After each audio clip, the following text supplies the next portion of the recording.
میرے آقا جناب سیدنا محمد مصطفیٰ احمد مصطفیٰ صلی اللہ علیہ وآلہ وسلم کے دربار مقدس کے اندر ہدیہ درود و سلام پیش کرنے کے بعد رب العزت کا کروڑواں مرتبہ شکر ہے جس نے ہمیں اشرف المخلوقات انسان پیدا فرمایا،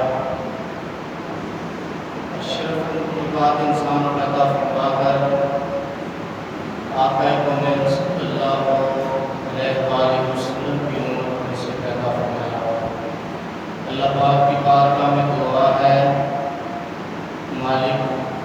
میری زبان پہ کلمۃ الحق جاری فرمانا اور سنا کر اس پر عمل پیرا ہونے کی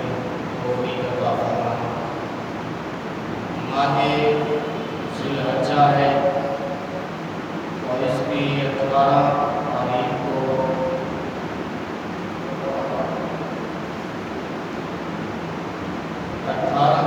کو خلیفہ ثالث داماد رسول حضرت سیدنا عثمان ذو النورین رضی اللہ تعالیٰ عنہ کی شہادت باسعادت ہے۔ اللہ رب العزت کے پیارے صحابی، حضور کے پیارے صحابی سیدنا عثمان غنی رضی اللہ تعالیٰ عنہ اپنا تن من دھن ہر چیز حضور کے قدموں کے اوپر نچھاور کرنے والے ہیں، اپنا مال بھی قربان کرتے، جان بھی قربان کرنے کے لیے تیار رہتے۔ شہادت کا بہت ہی زیادہ شوق تھا اور جہاد کا ہر وقت ان کے وہاں جذبہ رہتا تھا۔ سیدنا عثمان غنی رضی اللہ تعالیٰ عنہ کا لقب مبارک ذو النورین ہے، دو نوروں والا۔ حضور اسلام کی یکے بعد دیگرے دو صاحبزادیاں سیدنا عثمان غنی رضی اللہ تعالیٰ عنہ کے عقد کے اندر آئی ہیں۔ یہ بات یاد رکھیں، ایک وقت کے اندر دو بہنیں ایک بندے کے ہاں جمع نہیں ہو سکتی۔ کوئی بندہ دو بہنوں سے ایک وقت کے اندر عقد نہیں کر سکتا، نکاح نہیں کر سکتا، ناجائز ہے، حرام ہے۔ اگر ایک سے نکاح ہوا ہے اور دوسری کے ساتھ غلط تعلقات ہیں تو پہلی کا بھی نکاح جاتا رہے گا اور کبیرہ گناہ کا وہ بندہ مرتکب ہے۔ تو اس لیے ایک وقت کے اندر ایک ہی بہن بندہ رکھ سکتا ہے۔ تو سیدنا عثمان غنی رضی اللہ تعالیٰ عنہ کے ہاں حضور اسلام کی یکے بعد دیگر دو صاحبزادیاں آئی۔ پہلی حضرت رقیہ، پھر اس کے بعد ام کلثوم۔ جب حضرت رقیہ کا وصال ہو گیا، حضور نے ام کلثوم کا نکاح سیدنا عثمان غنی رضی اللہ تعالیٰ عنہ کر دیا۔ تو جب ان کا بھی وصال ہوا تو حضور فرمانے لگے میری 100 بیٹی بھی ہوتی تو میں ایک کے بعد دوسری کا نکاح حضرت عثمان غنی رضی اللہ تعالیٰ کے ساتھ ہوتا۔ اسلام کے ساتھ انتہا کی محبت، عقیدت، الفت، حضور کے ایک اشارے کے پر سب کچھ وار دیتے تھے، سب کچھ قربان کر دیتے۔ اللہ پاک نے بے انتہا مال دیا تھا اور اس مال کو فخر محسوس کرتے تھے کہ وہ اللہ کے راستے میں خرچ ہو جائے۔ تو آج بھی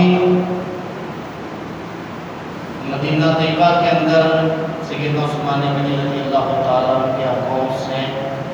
اور ان کے نام کے آج بھی بجلی کے بل آتے ہیں اور پانی کے بل آتے ہیں۔ لیکن عثمان غنی رضی اللہ تعالیٰ عنہ، اتنا اللہ پاک نے ان کے پیسے کے اندر، ان کے خرچ کے اندر برکت ڈالی ہے کہ آمد ہو سکتی ہے، لیکن ان کے صدقے کے اندر اور ان کی خیرات کے اندر کمی نہیں ہو سکتی۔ اتنا اللہ پاک کی بات کرتے پورے دن سے خرچ کرنے والے۔ جب لوگ حضور صلی اللہ علیہ وسلم کے حکم کے اوپر مکہ چھوڑ کر مدینہ طیبہ کے اندر آئے، نبوت کا 13واں سال تھا، تو مسلمانوں کو پانی کی بڑی پرابلم تھی۔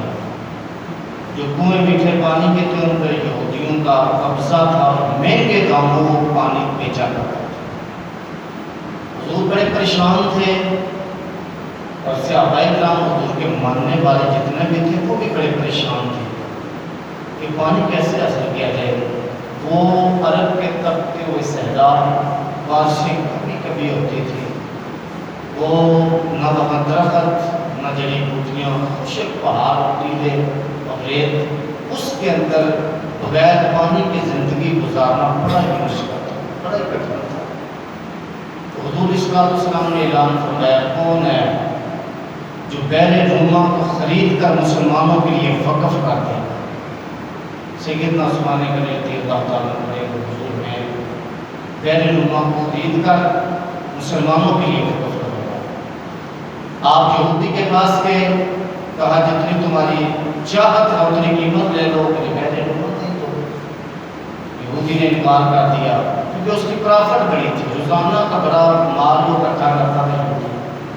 کہتا تھا یہ تو سونے کا انڈا دینے والی مرغی ہے، میں دے نہیں سکتا، میں نہیں فروخت کروں۔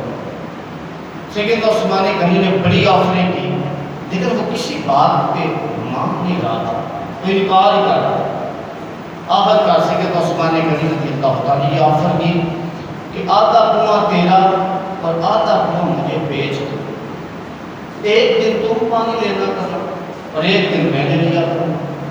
اب وہ سوچنے لگا ایک دن میں عثمان غنی کتنا پانی لے لے، دوسرے دن میں جی بھر کے بنائی کیا۔ تو معاملہ طے ہوا، سیدنا عثمان غنی رضی اللہ تعالیٰ نے قیمت دی اور آدھا کنواں لے لیا، ایک دن عثمان غنی کا اور ایک دن یہودی کا۔ جس دن عثمان غنی کا دن ہوتا تھا، عثمان غنی مسلمانوں کو اذن عام دیتے تھے جتنا مرضی پانی بھرنا۔ تو مسلمان یہ کرتے تھے کہ وہ پانی جس دن عثمان غنی کا دن ہوتا تھا پانی بھر لیتے تھے، بلکہ دوسرے دن جو یہودی کا دن ہوتا تھا اس دن کے لیے بھی ذخیرہ کر لیتے تھے، اس دن کے لیے بھی دوسرے دن کے لیے بھی ذخیرہ کر لیتے تھے۔ اب یہودی کی باری آتی، کوئی بھی پانی خریدنے نہ آتا، یہودی سخت پریشان، اتنے داموں میں بیچا لیکن میری باری میں کوئی پانی بھرنے کے لیے نہیں آتا۔ عثمان غنی کی باری پہ ہر بندہ پانی بھر کے لے جاتا ہے اور دوسرے دن کے لیے ذخیرہ بھی کر لیتا ہے۔ اس نے عثمان غنی کو یہ پیشکش کی کہ جو آدھا کنواں ہے وہ بھی میں بیچنا چاہتا ہوں۔ 30,000 درہم کے اندر سیدنا عثمان غنی نے وہ پورا کنواں دیا وہ خریدا۔ تو حضور صلی اللہ علیہ وسلم کو آ کر بات بتائی، حضور میں نے پورا کنواں خرید لیا ہے، آپ کے جتنے بھی غلام ہیں، جتنے بھی مسلمان ہیں، آج کے بعد اس کنویں سے پانی بھر کے جب وہ پانی پیا۔ تو حضور صلی اللہ علیہ وسلم نے فرمایا اس کنویں کے بدلے میں اللہ پاک نے تمہیں جنت عطا کر دی، تو نے مسلمانوں کو میٹھا پانی میسر دیا ہے، اللہ پاک تجھے آب کوثر کا پانی نصیب کرے گا۔ تو نے یہ مسلمانوں کی ملت کے اندر یہ کنواں کر دیا ہے، عثمان اللہ پاک تجھے جنت کا پانی تیری ملت کے اندر کر دیا ہے اور جنت میں تیرا ٹھکانہ بنا دیا ہے، جنت تجھے دے دی ہے۔ تو اس کنویں کو حضور صلی اللہ علیہ وسلم کے نام کے پر، مسلمانوں کے نام کے پر سیدنا عثمان غنی رضی اللہ تعالیٰ نے وقف کیا۔ وہ کنواں اس سے لوگ پانی بھرتے رہے، پیتے رہے، اپنے مویشیوں کو پلاتے رہے۔ اس کنویں سے کچھ پانی گرتا نکلتا، وہاں کھجوروں کے درخت لگنا شروع ہو گئے۔ آہستہ آہستہ لگتے لگتے جب سیدنا عثمان غنی رضی اللہ تعالیٰ کا دور مبارک آیا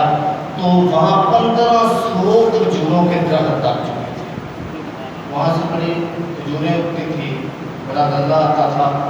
وہ خود بھی کھاتے تھے اور اپنے ماننے والوں مسلمانوں کو بھی کھلاتے تھے۔ وقت گزرتا گیا، جب سعودی حکومت آئی تو انہوں نے اس جو ہے وہ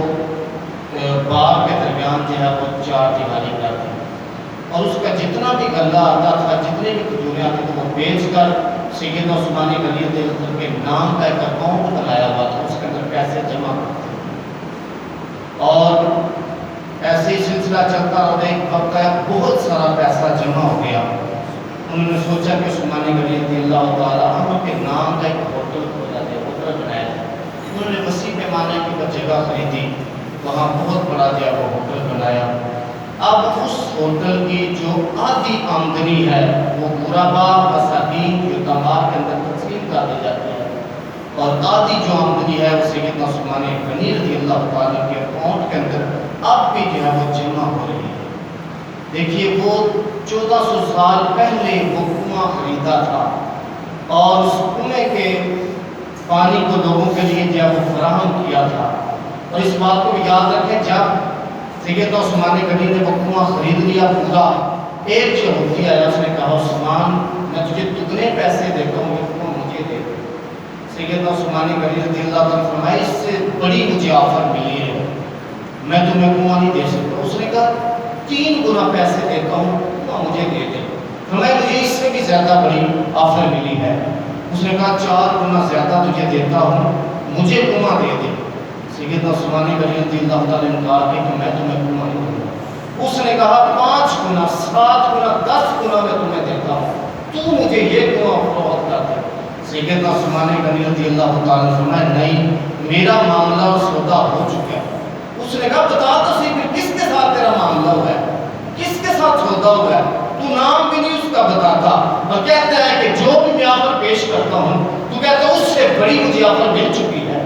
میں 3 گنا 4 گنا 10 گنا بتاتا ہوں اور تو کہتا ہے کہ میرا معاملہ اس سے بھی بڑا ہو چکا ہے، اس سے بھی بہتر معاملہ ہو چکا ہے، بتا تو کس کے ساتھ ہوا؟ سیدنا عثمان غنی رضی اللہ تعالیٰ فرماتے ہیں میرا یہ معاملہ میرے رب کے ساتھ ہو چکا ہے، جس نے میرے ساتھ وعدہ کیا ہے کہ اگر تو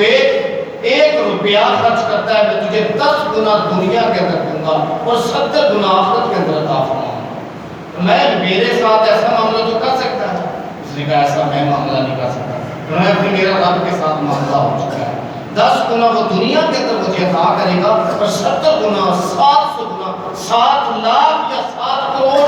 گنا مجھے وہ آخرت کے اندر عطا فرمائے گا۔ اتنا سستا سودا ہو تو میں دنیا کے لیے سودے کو گوا دوں، میں تیرے ساتھ ایسا سودا نہیں کروں، میں نے اللہ کے ساتھ یہ معاملہ کر لیا۔ اب وہ ایسا معاملہ کیا تھا 1400 سال پہلے کا معاملہ آج بھی ہو رہا ہے، آج بھی سیدنا عثمان غنی کے نام کی بدولت غربا کے اندر، مساکین کے اندر، یتیماں کے اندر، بے سہارا بیواؤں کے اندر تقسیم ہوتی ہے دولت، اور عثمان غنی کو قبر کے اندر اس کا ثواب جاری ہونا چاہیے۔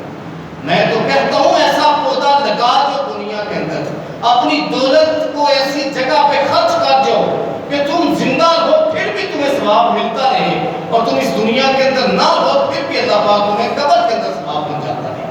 کوئی پودا ایسا لگا جاؤ، کہیں مسجد بنا دو، کہیں کنواں کھودوا دو، کوئی سکول کوئی مدرسہ بنا دو، راستے میں کوئی نلکا لگوا دو، موٹر لگوا دو، جس سے لوگ فائدہ حاصل کرتے رہے، تم زندہ ہو پھر بھی تمہیں ثواب ملتا رہے، اس دنیا سے کوچ کر جاؤ پھر بھی ثواب ملتا رہے۔ وہ لوگ تھے جو دین کو سمجھنے والے تھے اور شریعت کے پر عمل کرنے والے تھے، انہیں پتا تھا کہ دنیا 4 دن کی ہے چاندنی، ایک نہ ایک دن اس نے ختم ہو جانا ہے، مر کر قبر میں جانا ہے، قبر میں نہ یار ہوگا نہ بیلی ہوگا، نہ بیٹا ہوگا نہ بھائی ہوگا، نہ ماں ہوگی نہ باپ ہوگا، وہاں ہمارے نیک اعمال ہوں گے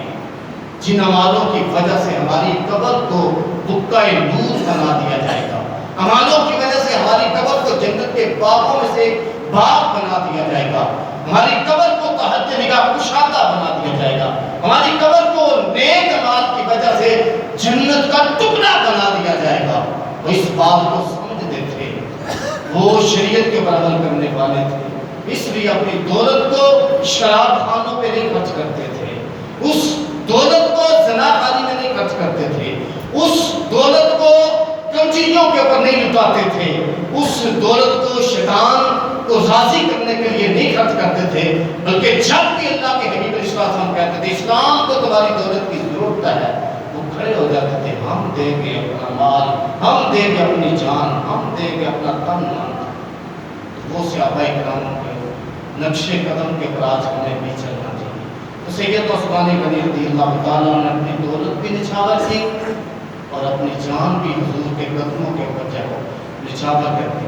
حضور صلی السلام کے زمانہ کے بعد حضرت عبداللہ بن عمر رضی اللہ تعالیٰ حرم شریف کے اندر بیٹھے ہوئے تھے، ایک مصری بندہ حج کے لیے آیا، حج کی نیت سے حرم شریف کے اندر آیا، حج کیا۔ اس کے بعد چلتے چلتے اس نے دیکھا ہے جگہ کے اوپر کچھ لوگ بیٹھے ہوئے تھے، جب میں کفیر تھا تو اس بندے نے کسی سے پوچھا یہ لوگ کیوں بیٹھے ہوئے ہیں؟ تو جواب دینے والے نے کہا یہاں اللہ اور اس کے رسول کی باتیں سکھائی جاتی ہیں، کچھ سکھانے والے ہیں اور کچھ سیکھنے والے ہیں، کچھ بتانے والے ہیں اور کچھ ان باتوں کو سمجھنے والے ہیں اور عمل کرنے والے ہیں۔ انہوں نے کہا یہ جو پڑھانے والا یہ کون ہے؟ تو جواب دینے والے نے کہا کہ یہ عبداللہ ہے، اس کا باپ عمر ہے۔ تو وہ پاس جا کر بیٹھ گیا، اس نے عبداللہ بن عمر رضی اللہ تعالیٰ عنہ سے خطاب کرتے ہوئے کہا، اس کے ذہن کے اندر خارجیوں نے یا صحابہ کرام کے دشمنوں نے کچھ سوالات ڈالے ہوئے تھے، جیسے آج بھی اہل سنت و جماعت کے لوگوں کے ذہنوں کے اندر کچھ سوالات ڈال دیے جاتے ہیں، صحابہ کے خلاف، اہل بیت کے خلاف اور حضور صلی اللہ علیہ وسلم کی شان کے خلاف، قرآن کے بارے میں اور دین کے بارے میں شبہات ڈال دیے جاتے ہیں، اور نبوت اور ختم نبوت کے بارے میں شبہات ڈال دیے جاتے ہیں۔ اور پھر وہ مسلمان سادہ لوگ جو بیچارہ ریڑھی لگانے والا ہے، جو دیہاتی ہے، وہ جب بھٹکتا پھرتا ہے اور وہ طلب کے اندر ہے کوئی میری اس پیاس کو بجھائے، مجھے راہ حق جب دکھائے، تو ایسے ہی اس کے کاموں کے اندر بھی کسی نے بات ڈال دی۔ سید عثمان غنی رضی اللہ تعالیٰ عنہ کا بڑا چرچا ہے، تو یہ بھی باتیں تو ان کے اندر دکھائی جاتی ہیں۔ وہ سید عبداللہ بن عمر رضی اللہ تعالیٰ کے پاس وہ مصری بندہ آیا، وہ آ کر کہنے لگا عبداللہ مجھے یہ بات تو بتاؤ، حال تعلم ان عثمان فر یوم احد،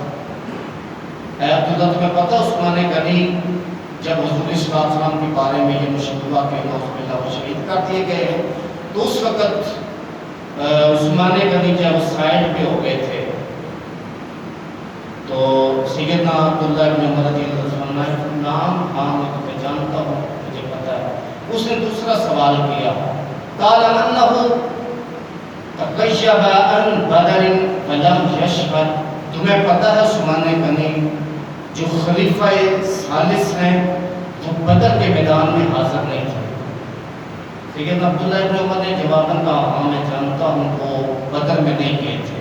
وہ بدری صحابہ میں سے نہیں گئے۔ اس نے تیسرا سوال کرتے ہوئے کہا تعلم انہ تغیب عن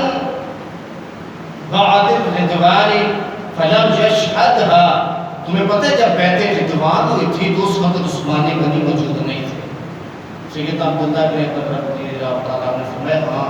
جب بیعت رضوان ہوئی تھی تو اس وقت عثمان غنی موجود نہیں تھے۔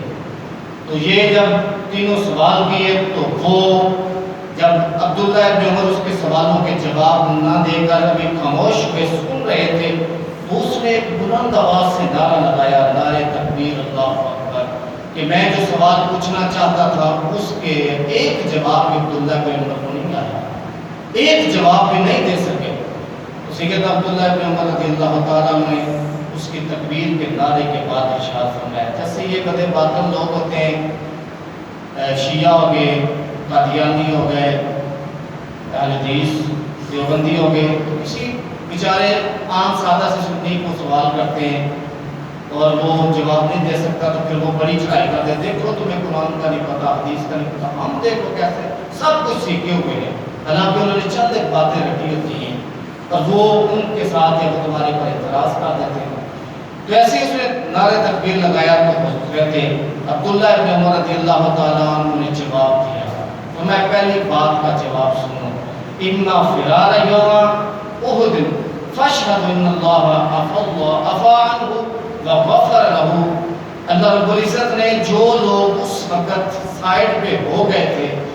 بعد میں سورہ آل عمران کے اندر اللہ رب العزت کی مغفرت کا اعلان کیا۔ تمہیں اس بات کا پتہ ہے؟ اعتراض تو تم نے بڑھ کر لیا ہے، لیکن یہ بات بھی یاد رکھو جو سائڈ پہ وہ بھی گئے تھے ان کے بارے میں بھی حضور صلی اللہ علیہ وسلم نے قرآن پاک کے اندر ارشاد فرمایا، رب تعالیٰ نے کہ اللہ پاک نے ان کو مغفرت فرما دیا، ان کو بخش دیا ہے۔ معاملہ ہوا یوں تھا کہ ظاہر ہے حضور صلی اللہ علیہ وسلم کے کہنے پہ یہ احد کے میدان میں اترے تھے، جب وہ سردار سپہ سالار نبی جو محبت کا محفل ہو، مرکز ہو، جب اس کی شہادت کی خبر بندہ سنے تو ویسے دل ٹوٹ جاتا ہے۔ بندہ کہتا اب تو ہم ہار گئے، ہم تو مر جائیں گے، اب تو ہمارا کچھ نہیں بچے گا۔ تو یہ جب رولا پڑا تو کچھ صحابہ کرام، کچھ لوگ جب وہ سائڈ پہ ہو گئے تھے، وہاں ڈالا تھا کفار نے تاکہ ہم ان کے اوپر جب غلبہ ڈال لیں گے۔ تو جو سائڈ پہ ہوئے تھے صحابہ کرام ان کے بارے میں بھی اللہ رب العزت کے قرآن پاک کے اندر ارشاد فرمایا، ان الذین تولوا منکم یوم التقى الجمعان انما استزلهم الشیطان ببعض ما کسبوا ولقد عفا اللہ عنہم ان اللہ غفور۔ اللہ پاک فرماتا ہے ہم نے ان کو معاف فرما دیا ہے، بے شک اللہ پاک بخشنے والا ہے، مہربان ہے۔ میں تمہیں تسلی ہو گئی ہے؟ تو یہ پہلے سوال کا جواب ہے۔ اب دوسرے سوال کا جواب دیتے ہوئے سیدنا عبداللہ ابن عمر رضی اللہ عنہ نے ارشاد فرمایا، اما واما تخیبوا عن بدر فانه كانت تحته بنت رسول الله صلی اللہ علیہ وسلم وكانت مريضة فقال له رسول الله صلی اللہ علیہ وسلم ان لك اجرا راجل ممن شهد بدرا وساهمه۔ حضور صلی اللہ علیہ وسلم کی اس پیارے صحابی نے جواب میں ارشاد فرمایا، تمہیں پتہ ہے تجھے عثمان کیوں نہیں بدر میں شہادت ہوئے تھے، بدر میں کیوں نہیں پہنچے تھے، بدر میں کیوں موجود نہیں تھے، کیوں حاضر نہیں تھے؟ میں اس وقت آپ کی زوجہ حضرت رقیہ رضی اللہ تعالیٰ عنہ بیمار تھی اور ان کی بیمار کرسی کے لیے حضور صلی اللہ علیہ وسلم نے خود سیدنا عثمان غنی سے ارشاد فرمایا، تو عثمان تم گھر میں ہی رہنا، میری بیٹی لخت جگر نور نظر سیدہ رقیہ رضی اللہ تعالیٰ کی تیمارداری کرنا،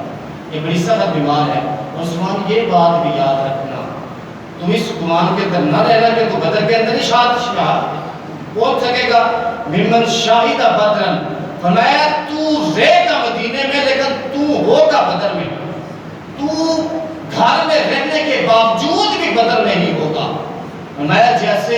ان کو بدریوں کو ثواب ملے گا تجھے بھی ثواب ملے گا۔ فرمایا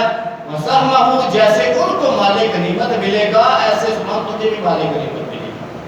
تو بدر میں نہیں جائے گا لیکن بدر والے سارے ثواب، ساری غنیمتیں عثمان تجھے ہم مہیا کریں گے۔ تو یہ جب سوال سنا، جواب سنا تو فوراً اس کی گردن تھوڑی اور جھک گئی۔ اب تیسرے سوال کا جواب جو ہے وہ سیدنا عثمان غنی رضی اللہ تعالیٰ کے بارے میں سیدنا عبداللہ ابن عمر رضی اللہ عنہ فرماتے باما تغیبہ ان قائد رجوانی ولو کان احد تعرض ببطن مکہ من عثمان بعثه مکانه فبعث رسول اللہ صلی اللہ علیہ وسلم عثمان وقال بیت الرضوان بعد ما ذهب عثمان الى مکہ فقال رسول اللہ صلی اللہ علیہ وسلم بیده الیمنى هذه ید عثمان فضرب بها على یده فقال لعثمان، تو بیت رضوان کی بات کرتا ہے، وہاں عثمان نہیں تھا، تمہیں پتہ ہے عثمان کہاں تھا اس وقت؟ تمہیں تو اس بات کی خبر ہی نہیں نا عثمان اس وقت تھا کہاں؟ حضور صلی اللہ علیہ وسلم نے اپنا جب سفیر بنا کر مکے کے اندر بھیجا تھا اور عثمان کی مکے والوں کے اوپر بڑے احسانات تھے، کبھی قرضہ دیتا تھا، کبھی ان کو دولت دیتا تھا، کبھی کنویں کھدوا کے دیتا تھا، کبھی ان کے اوپر مال اپنا خرچ کرتا تھا، کبھی کوئی احسان کرتا تھا۔ حضور سمجھتے تھے کہ یہ سفیر بہتر رہے گا، تو سیدنا عثمان غنی رضی اللہ تعالیٰ سفیر کے طور پر مکے میں چلے گئے۔ تو مکے والوں سے بات چیت ہوئی تو انہوں نے کہا عثمان تو آ گیا اس دفعہ تو عمرہ کر لے، لیکن حضور کو ہم عمرہ نہیں کرنے دیں گے۔ اس سال حضور عمرہ نہ کرنے آئے، اگلے سال آئے، حضور کو اجازت ہوگی عمرہ کی۔ تو سیدنا عثمان غنی رضی اللہ تعالیٰ نے جو جواب ارشاد فرمایا تھا وہ سونے کے حروف کے ساتھ لکھنے لگا، حالانکہ مکہ سامنے تھا، اس کا طواف کا حضرت صفا مروا کی صحیح سامنے تھی، کر سکتے تھے، مقام ابراہیم کا سامنے، اور جب حجر اسود سامنے تھا چوم سکتے تھے، غنیمت جان سکتے تھے کہ اللہ کے گھر میں آ چکا ہوں، اب میں جب طواف کر لوں، سعی کر لوں، عمرہ کر لوں، ابھی جا کے حضور سے مل لوں گا، گستاخی بھی نہیں ہوگی، بے ادبی بھی نہیں ہوگی، لیکن میں اپنی ایک عبادت کر سکوں۔ لیکن عثمان نے کبھی نے جو جواب دیا تو سونے کے حروف کے ذالک ہے، تو میں حضور کے بعد عثمان عمرہ نہیں کر سکتا، حضور کو اجازت دو کہ پھر عثمان عمرہ کرے گا۔ اگر عثمان کو عمرے کی اجازت دی جاتی ہے تو حضور کو نہیں دی جا سکتی، پھر عثمان بھی عمرہ نہیں کرے گا، عثمان بھی ایسے ہی جب رک جائے گا۔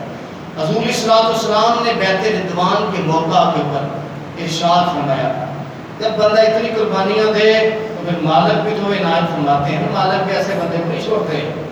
جب بندہ قربانیاں دینے والا ہو، اپنا مال نچھاور کرنے والا ہو، حضور کے اوپر تن من دھن پھاڑنے والا ہو،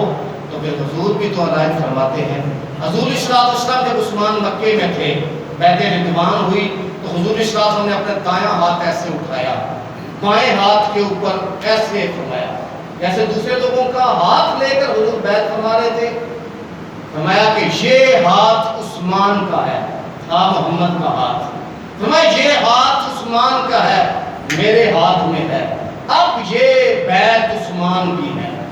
ہیں وہ مکے کے اندر، حضور جان رہے ہیں میری وجہ سے عثمان مکے کا طواف نہیں کر رہا، میری وجہ سے صحابہ مرہ کی سعی نہیں کر رہا، میری وجہ سے حجر اسود سامنے ہے بوسہ نہیں لے رہا، میری وجہ سے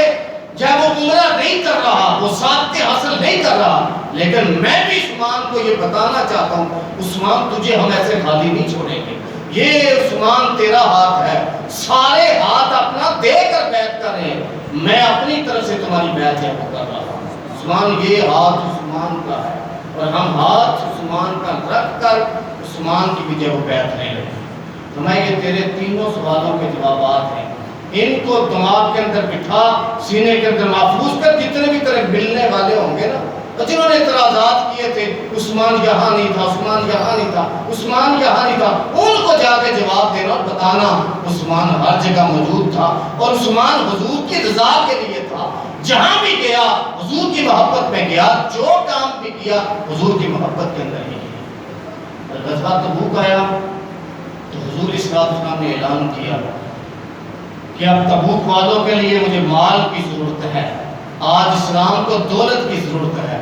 تو عثمان غنی نے 950 اونٹ حضور کے قدموں پہ نچھاور کرتا اور 1000 اشرفیاں حضور صلی اللہ علیہ وسلم کی گود میں ڈال دی، سونے کی پلیٹیں، سونے کی ٹکیاں، سونے کے بسکٹ حضور صلی اللہ علیہ وسلم کی گود کے اندر ڈال دیے۔ پھر حضور صلی اللہ علیہ وسلم بھی ان سونے کی ٹکیوں کو اٹھاتے ایسے اوپر نیچے کرتے، کبھی دوسرے ہاتھ پہ بڑھتے، فرماتے عثمان آج کے بعد اللہ پاک نے تجھے محفوظ کر لیا ہے، عثمان آج کے بعد کوئی بھی عمل نہ کرے تو جنتی ہے، عثمان تو نے اسلام کے اوپر احسان اتنا کر دیا، آج کے بعد تو کوئی عمل نہ کرے پھر بھی تو جنتی ہے، اور اللہ پاک تجھے ہر برائی سے عثمان محفوظ کرتا ہے۔ سیدنا عثمان غنی رضی اللہ تعالیٰ عنہ کا جذبہ جہاد اور جذبہ شہادت بہت زیادہ تھا، اللہ کا دعا کرتے کہ مالک مجھے شہادت کی موت ہے،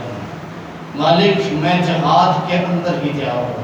صرف ایک عثمان نہیں بلکہ ہر صحابہ کرام کی جاؤ، یہ کوشش اور یہ جب آرزو ہوا۔ آج ہم نقشہ بنا کے کہتے ہیں کشمیر لے لیں گے،